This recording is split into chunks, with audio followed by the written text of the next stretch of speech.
दोस्तों स्क्रीन पर आपको ये डॉट दिखाई दे रहा होगा। देखने से आपको लग रहा होगा कि शायद ये कोई स्टार है, बट दोस्तों मैं आपको बता दूं कि ये कोई स्टार नहीं है, बल्कि ये है प्लूटो। दोस्तों ये तो हम जानते ही हैं कि प्लूटो सन से बहुत दूर है। प्लूटो वहाँ है जहाँ हमारा सोलर सिस्टम ख़त्म हो जाता है और काइपर बेल्ट स्टार्ट हो जाती है, यानी प्लूटो काइपर बेल्ट के अंदर है। तो एक्चुअली ये इतना दूर है कि आजकल के मॉडर्न टेलीस्कोप्स भी इसकी इमेजेस को सही से कैप्चर नहीं कर पाते। इनफैक्ट हबल टेलीस्कोप, जो कि नासा का अब तक का मोस्ट सक्सेसफुल टेलीस्कोप रहा है, वो भी प्लूटो को सही से नहीं देख पाता।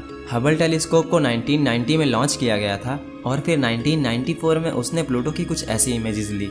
अब इन तस्वीरों में आप देख सकते हो कि प्लूटो कितना फजी है और इसका कलर तक भी सही से नहीं दिख पा रहा। तो ऐसे में साइंटिस्ट को प्लूटो को स्टडी करने में दिक्कत होने लगी और उन्हें ये लगने लगा कि अगर उनको प्लूटो को अच्छे से स्टडी करना है तो उन्हें प्लूटो पर एक स्पेशल स्पेसक्राफ्ट भेजना पड़ेगा। तो यही सब सोचकर वो एक स्पेशल स्पेसक्राफ्ट को डिज़ाइन करते हैं जिसका नाम था न्यू होराइजन्स।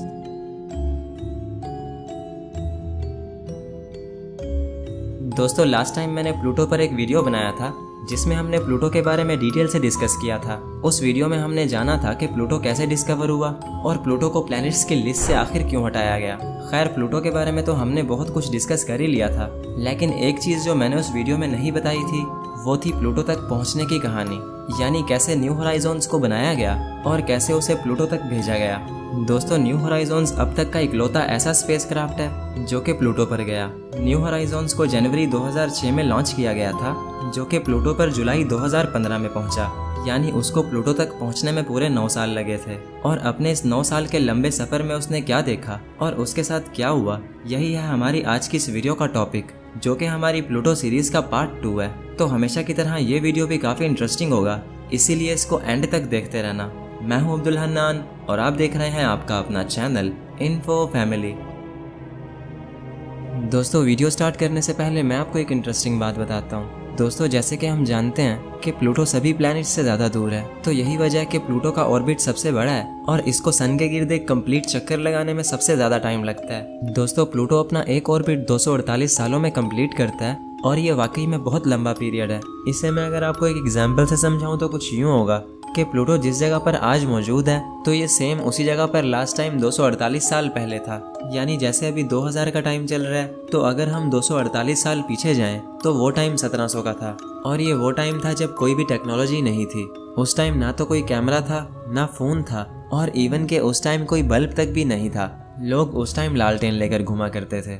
जी हाँ दोस्तों, क्योंकि दुनिया का सबसे पहला कैमरा 1816 में इन्वेंट हुआ था, सबसे पहला फ़ोन 1876 में, और अगर बात करें बल्ब की तो सबसे पहला बल्ब 1879 में इन्वेंट हुआ था। तो अब अगर हम गौर करें तो ये जितने भी इन्वेंशंस हैं ये सब के सब 1800 के बाद के हैं। इसके अलावा सबसे पहली बाइक 1817 में बनी थी और सबसे पहली कार 1886 में, यानी मोस्ट ऑफ द इन्वेंशंस 1800 के बाद होना शुरू हुए थे।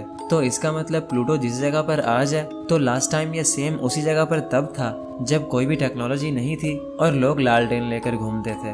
दोस्तों प्लूटो पहली बार 1930 में डिस्कवर हुआ था और उस टाइम से लेकर अब तक प्लूटो ने अपना आधा ऑर्बिट भी कंप्लीट नहीं किया और हमने उस पर आज स्पेसक्राफ्ट्स भी भेज दिए। तो इससे आप अंदाज़ा लगा सकते हो कि दुनिया कितनी जल्दी डेवलप हुई है और ह्यूमन माइंड कितना पावरफुल है। तो चलो अब ज़्यादा बातें नहीं करते और टॉपिक पर वापस आते हैं। तो दोस्तों अगर बात करें प्लूटो पर स्पेसक्राफ्ट भेजने की तो ये कहानी शुरू हुई थी 1989 से, क्योंकि 1989 तक सोलर सिस्टम के 8 प्लैनेट्स पर कोई ना कोई स्पेसक्राफ्ट भेजा जा चुका था, लेकिन प्लूटो पर अभी तक कोई भी स्पेसक्राफ्ट नहीं गया था। तो 1989 से ही साइंटिस्ट को ये लगने लगा कि उन्हें प्लूटो पर भी एक स्पेसक्राफ्ट भेजना चाहिए ताकि वो प्लूटो को भी अच्छे से स्टडी कर सकें। खैर प्लूटो पर जाने का ख्याल तो साइंटिस्ट का बहुत पहले से ही था, लेकिन उनकी प्लूटो पर जाने की इस ख्वाहिश में इजाफा तब हुआ जब अमेरिका ने प्लानिटरी एक्सप्लोरेशन की स्टैंप्स को रिलीज किया। दोस्तों अमेरिका ने ये स्टैम्प्स 1991 में रिलीज की थी, जिनमें सभी प्लैनेट्स और उन पर भेजे गए स्पेसक्राफ्ट्स को भी दिखाया गया था। तो उस टाइम प्लूटो की कोई भी इमेज नहीं थी, लेकिन फिर भी अमेरिकन पोस्टल सर्विस ने एक पेंटर को बुलवाकर प्लूटो की एक फर्जी पेंटिंग बनवाई, जिसके नीचे उन्होंने प्लूटो का नाम लिखा और साथ ही लिख दिया नॉट येट एक्सप्लोर्ड। जहां सभी प्लैनेट्स के नीचे उन पर भेजे गए स्पेसक्राफ्ट्स का नाम मेंशन था, वहीं प्लूटो के नीचे नॉट येट एक्सप्लोर्ड लिखा था। तो यही वजह थी कि इस स्टैम्प को देखकर साइंटिस्ट में और ज़्यादा एक्साइटमेंट होने लगी और उन्हें ये लगने लगा कि अब उन्हें प्लूटो को भी एक्सप्लोर करना चाहिए ताकि वो प्लूटो की इस नकली इमेज की जगह असली इमेज को लगा सकें और उस पर भेजे जाने वाले स्पेसक्राफ्ट को भी मेंशन कर सकें। अब दोस्तों मज़े की बात यह है कि साल 1989 में नेपच्यून पर भी वॉयेजर 2 स्पेसक्राफ्ट को भेजा जा चुका था, लेकिन अभी तक साइंटिस्ट के पास प्लूटो की एक भी इमेज नहीं थी। प्लूटो की पहली इमेज भी 1994 में हबल टेलीस्कोप की वजह से देखने को मिली और ये इमेज भी कुछ खास नहीं थी। दोस्तों ये तो हम जानते ही हैं कि प्लूटो की फर्स्ट इमेज सबसे पहले हबल टेलीस्कोप ने 1994 में ली थी, क्योंकि उससे पहले प्लूटो की सबसे क्लियर इमेज ये थी।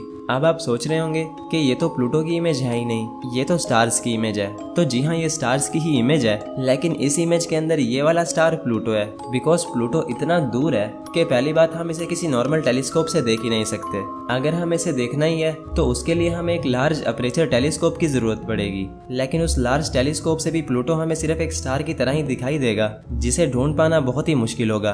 तो यही सब चीजें साइंटिस्ट को परेशान करने लगी और उन्हें ये लगने लगा कि अब वक्त आ चुका है कि प्लूटो पर भेजने के लिए उन्हें एक स्पेशल स्पेसक्राफ्ट को डिजाइन करना चाहिए। तो यही सब सोचकर वो नासा से एक न्यू स्पेसक्राफ्ट बनाने की अपील करते हैं और फिर फाइनली 2001 में नासा न्यू होराइजन्स मिशन को प्लूटो पर जाने के लिए अप्रूव भी कर देता है। खैर न्यू होराइजन्स को 2001 में ही प्लूटो पर जाने के लिए अप्रूव कर दिया गया था और फिर कई सालों तक काम करने के बाद जब न्यू होराइजन्स बन गया तो उसे 2006 में प्लूटो पर जाने के लिए लॉन्च किया गया।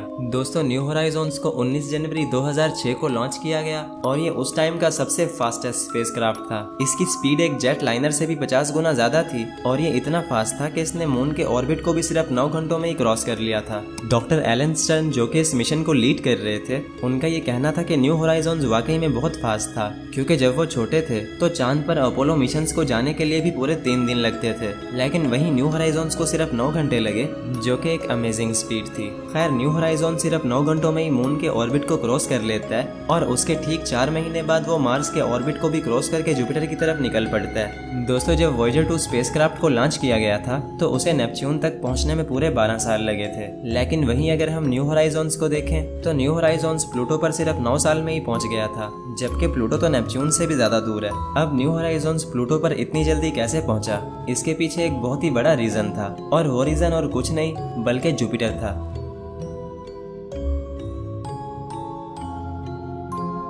दोस्तों जब न्यू होराइजन्स मार्स का ऑर्बिट क्रॉस करके जुपिटर के पास पहुंचा तो उसने जुपिटर की ग्रेविटी का यूज करके एक स्लिंग शॉट क्रिएट किया, जिससे उसकी स्पीड 20% बढ़ गई और उसका सफर 3 साल और कम हो गया। यानी जहां उसे प्लूटो पर 12 साल में पहुंचना था, वहीं उसने जुपिटर की ग्रेविटी का यूज किया और 12 साल की बजाय सिर्फ 9 साल में ही प्लूटो पर पहुंच गया। खैर टॉपिक पर वापस आते हैं। दोस्तों जब न्यू होराइजन्स जुपिटर के ऑर्बिट में पहुंचा तो उसने जुपिटर और उसके 4 सबसे बड़े मून्स की पिक्चर्स भी ली, जो हैं गैनीमीड, आयो, यूरोपा और कैलिस्टो। ये चारों मून्स जुपिटर के सबसे बड़े मून्स हैं, तो इसीलिए ये बहुत ही खास हैं। इन सभी मून्स की स्टोरी बहुत ही इंटरेस्टिंग है, जिसे मैंने अपनी इस वीडियो में अच्छे से एक्सप्लेन कर दिया था। इस वीडियो में मैंने बताया था कि कैसे गैलीलियो नाम के एक स्पेसक्राफ्ट को बनाया गया और कैसे इन मून्स को स्टडी किया गया। तो अगर आप ये वीडियो देखना चाहते हो तो आप मेरी जुपिटर वाली प्लेलिस्ट को चेक कर सकते हो, वहाँ आपको ये वीडियो मिल जाएगा। मैं आपको ये रिकमेंड करूंगा कि आप मेरी जुपिटर सीरीज को शुरू से देखो, क्योंकि तभी आप अच्छे से समझ पाओगे। तो चलो अब टॉपिक पर वापस आते हैं। दोस्तों न्यू होराइजन्स ने जुपिटर के साथ साथ इन सभी मून्स की पिक्चर्स ली और उसके बाद वो जुपिटर के ऑर्बिट से भी निकल गया। और जैसे ही न्यू होराइजन्स जुपिटर के ऑर्बिट से बाहर निकला तो इसको हाइबरनेशन मोड पर स्विच कर दिया गया। अब ये हाइबरनेशन क्या है? वेल, अगर आप एक साइंस स्टूडेंट हो तो आपको हाइबरनेशन के बारे में पता होगा, लेकिन अगर फिर भी नहीं पता तो मैं समझा देता हूँ। दोस्तों हाइबरनेशन एक्चुअली एनिमल्स में होता है। जब ठंड बहुत ज़्यादा हो जाती है तो कुछ एनिमल्स अपने आप को उस ठंड से बचाने के लिए एक गहरी नींद में चले जाते हैं, जिसे कहा जाता है हाइबरनेशन। हाइबरनेशन की वजह से बॉडी का टेम्परेचर काफ़ी गिर जाता है और बॉडी के सारे केमिकल प्रोसेस स्लो हो जाते हैं, जैसे दिल की धड़कन और ब्लड फ्लो वगैरह वगैरह। हाइबरनेशन के चलते ना ही एनिमल्स को ज़्यादा भूख लगती है और ना ही उन्हें ज़्यादा एनर्जी की ज़रूरत पड़ती है, जिसकी वजह से वो सर्दियों में ज़्यादा से ज़्यादा सर्वाइव कर पाते हैं। अब जैसे कि मैंने बोला कि न्यू होराइजन्स को हाइबरनेशन मोड पर स्विच कर दिया गया था, तो इसका मतलब यही था कि न्यू होराइजन्स की सारी पावर ऑफ करके उसको स्लीप पर लगा दिया गया था, ताकि वो ज़्यादा से ज़्यादा एनर्जी और फ्यूल सेव कर सके और प्लूटो तक पहुंचने में उसे कोई भी दिक्कत ना आए। जब न्यू होराइजन्स को हाइबरनेशन मोड पर लगाया गया तो ये हफ्ते में सिर्फ एक बार ही अर्थ पर सिग्नल भेजता था, वो भी इसलिए कि ये पता लगाया जा सके कि ये काम भी कर रहा है या नहीं। दोस्तों, न्यू होराइजन्स ने जुपिटर के ऑर्बिट को 2007 में क्रॉस किया था और जुपिटर के ऑर्बिट से निकलने के बाद इसने 2008 में सैटर्न, 2011 में यूरेनस और 2014 में नेपच्यून के ऑर्बिट को भी क्रॉस कर लिया। मजे की बात यह है कि जब ये इन तीनों के ऑर्बिट से गुजरा तो इसने इन तीनों की एक भी पिक्चर नहीं ली, और वो इसलिए कि जब न्यू होराइजन्स इनके ऑर्बिट से गुजरा तो ये अपने ऑर्बिट में बहुत ही दूर थे। जब न्यू होराइजन सैटर्न के पास से गुजरा तो सैटर्न 1.42 बिलियन किलोमीटर्स दूर था। ऐसे ही यूरेनस 2.97 बिलियन किलोमीटर्स, और रही बात नेपच्यून की तो नेपच्यून 4.43 बिलियन किलोमीटर्स दूर था। तो यही वजह थी कि न्यू होराइजन्स इनमें से किसी भी प्लेनेट की पिक्चर को कैप्चर नहीं कर पाया और जुपिटर से वो सीधा प्लूटो पर ही गया। दोस्तों, न्यू होराइजन्स पूरे 9 साल तक सफर में रहा और अपने 9 साल के इस लंबे सफर के बाद आखिरकार वो काइपर बेल्ट में पहुंच गया। दोस्तों, प्लूटो काइपर बेल्ट के अंदर है और काइपर बेल्ट में न्यू होराइजन्स 2015 में पहुंचा। 14 जुलाई 2015 ये वो दिन था जब न्यू होराइजन्स प्लूटो के सबसे करीब था। उसने प्लूटो के पास जाकर उसकी बहुत सारी इमेजेस ली और ह्यूमन हिस्ट्री में ये पहली बार था कि प्लूटो की इतनी क्लियर इमेजेस को देखा जा रहा था। और तो और जब न्यू होराइजन्स ने प्लूटो के पास से फ्लाई बाय किया तो उसने प्लूटो की एक वीडियो भी रिकॉर्ड की जो कि कुछ ऐसी दिखती थी। इस वीडियो को नासा के ऑफिशियल चैनल से डाउनलोड किया गया है और इसमें आप देख सकते हो कि प्लूटो की हर एक चीज कितनी क्लियर दिख रही है। इसमें प्लूटो का कलर दिख रहा है, उस पर जमी हुई बर्फ दिख रही है और इवन के प्लूटो की माउंटेन्स को भी इस वीडियो में साफ साफ देखा जा सकता है। नासा के लिए ये एक बहुत ही बड़ी अचीवमेंट थी और इस अचीवमेंट के बाद डॉक्टर एलन स्टर्न और उनकी टीम ने प्लूटो का 1991 वाला एक बड़ा सा स्टैंप उठाया और उस पर लिखा नॉट येट को कट कर दिया, जो बना प्लूटो एक्सप्लोर्ड। दोस्तों, 2015 में प्लूटो को एक्सप्लोर किया गया था और फिर उसके अगले ही साल यानी 2016 में यूएस पोस्टल सर्विस ने प्लूटो का एक न्यू स्टैंप भी रिलीज किया जिसमें प्लूटो की असली इमेज को लगाया गया और साथ ही न्यू होराइजन स्पेसक्राफ्ट का फोटो भी अटैच कर दिया गया, जो कि वाकई में एक बहुत बड़ी बात थी। दोस्तों, न्यू होराइजन्स ने प्लूटो की इमेजेस तो ले ली थी, लेकिन इसको सिर्फ प्लूटो की इमेजेस लेने के लिए डिजाइन नहीं किया गया था। इसको इसलिए डिजाइन किया गया था ताकि ये प्लूटो के साथ साथ उसके मून्स की भी इमेजेस ले सके, और खास तौर पर कैरन की इमेजेस। क्योंकि दोस्तों, ये मैं अपनी पिछली वीडियो में भी बता चुका हूँ कि कैरन प्लूटो का सबसे बड़ा चांद है, जो कि साइज में प्लूटो का आधा बनता है। अब ये काफी इंटरेस्टिंग बात है क्योंकि किसी भी प्लेनेट का चांद इतना बड़ा नहीं है कि वो अपनी पेरेंट बॉडी का ही आधा बन जाए। तो प्लूटो का मून कैरन हमारे सोलर सिस्टम का इकलौता ऐसा चांद है जो कि साइज में अपने प्लेनेट से आधा है। कैरन की ग्रेविटी प्लूटो पर बहुत ज्यादा इफेक्ट डालती है, जिसकी वजह से प्लूटो और कैरन दोनों ही एक दूसरे के गिर्द घूमते रहते हैं। खैर, कैरन के बारे में बताने को और भी बहुत सारी बातें हैं, लेकिन हम टॉपिक को कंटिन्यू करते हैं। दोस्तों, जब न्यू होराइजन्स प्लूटो के पास पहुंचा तो उसने कैरन के साथ साथ प्लूटो के बाकी 4 मून्स की भी इमेजेस ली। न्यू होराइजन्स 14 जुलाई को प्लूटो के सबसे क्लोज था और अपनी क्लोजेस्ट अप्रोच में भी ये प्लूटो से पूरे 2.3 मिलियन किलोमीटर्स दूर था। न्यू होराइजन्स के अंदर टेलीस्कोपिक कैमरास को फिट किया गया था जो कि बहुत दूर से ही इमेजेस को कैप्चर करने की एबिलिटी रखते थे। यही वजह थी कि न्यू होराइजन्स प्लूटो की इतनी क्लियर इमेजेस को कैप्चर कर पाया और साथ ही वो प्लूटो के मून्स की इमेजेस को भी ले पाया। तो ये है प्लूटो के मून्स की वो इमेजेस जो न्यू होराइजन्स ने ली थी। पहले नंबर पर कैरन है जो कि सबसे बड़ा है, सेकंड निक्स है जो कैरन से छोटा है, निक्स से छोटा फिर हाइड्रा है, हाइड्रा से छोटा कैरबरस है और आखिर में सबसे छोटा है स्टिक्स। तो ये सब इमेजेस बिल्कुल रियल हैं जो कि न्यू होराइजन्स ने प्लूटो के पास जाकर ली थी। कैरन की इमेज तो काफी क्लियर है, लेकिन बाकी मून्स की इमेजेस काफी ब्लर हैं क्योंकि एक तो ये काफी छोटे थे और ऊपर से ये काफी दूर भी थे, तो इसीलिए न्यू होराइजन्स इनकी इमेजेस को सही से कैप्चर नहीं कर पाया। दोस्तों, न्यू होराइजन्स का मेन ऑब्जेक्टिव प्लूटो और उसके मून्स की पिक्चर्स लेना था, जो कि उसने अब कंप्लीट कर लिया था। तो अब सवाल ये है कि अपना ऑब्जेक्टिव कंप्लीट करने के बाद न्यू होराइजन्स के साथ क्या हुआ। तो दोस्तों, इसका जवाब है कि जब न्यू होराइजन्स ने अपना मिशन कंप्लीट कर लिया तो साइंटिस्ट ने उसका मिशन एक्सटेंड कर दिया और उसे काइपर बेल्ट के और अंदर भेज दिया ताकि वो काइपर बेल्ट में मौजूद ऑब्जेक्ट्स को स्टडी कर सके। दोस्तों, न्यू होराइजन्स ने प्लूटो को 2015 में स्टडी किया था और फिर ठीक 4 साल बाद यानी 2019 में वो एक और ऑब्जेक्ट के पास पहुंचा जिसको साइंटिस्ट ने नाम दिया अल्टीमा थ्यूल। साइंटिस्ट का ये कहना था कि उन्होंने आज तक इतनी अजीब चीज नहीं देखी। इसे देखने से ऐसा लगता है जैसे 2 लेंसेज को एक दूसरे के साथ जोड़ दिया हो। खैर, पहले तो इसका नाम अल्टीमा थ्यूल था, लेकिन बाद में इसका नाम चेंज करके एरोखोड रख दिया गया। अगर आप गूगल पर इन दोनों में से कोई भी नेम लिखकर सर्च करोगे तो ये ऑब्जेक्ट आपको मिल जाएगा। खैर, आगे बढ़ते हैं। दोस्तों अल्टीमा थ्यूल अब तक का मोस्ट डिस्टेंट टारगेट है, लेकिन न्यू होराइजन्स को और आगे भेज दिया गया ताकि वो काइपर बेल्ट में और चीज़ों को भी डिस्कवर कर सके। न्यू होराइजन्स आज भी काइपर बेल्ट में है और आज भी वो अपना आगे का सफ़र तय कर रहा है। ना जाने उसका ये सफ़र और कितना लंबा होगा और ना जाने वो आगे और किन किन चीज़ों को देखेगा।